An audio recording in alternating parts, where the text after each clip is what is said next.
நேற்று முதல் புத்தி மாறி பேதலிக்கிறேன். நானும் நிறை குடத்தை வைத்துக் கொண்டு நீரிறைக்கிறேன். நேற்று முதல் புத்தி மாறி பேதலிக்கிறேன். நானும் நிறை குடத்தை வைத்துக் கொண்டு நீரிறைக்கிறேன். பூப்பறிக்க போன நானும் இலை பறிக்கிறேன்.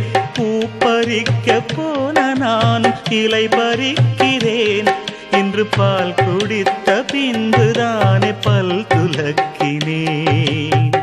உன்னை கண்ட பின்புதான் என்னை கண்டு கொண்டேன். உன் கண்ணை கண்ட பின்புதான் காதல் கண்டு கொண்டேன்.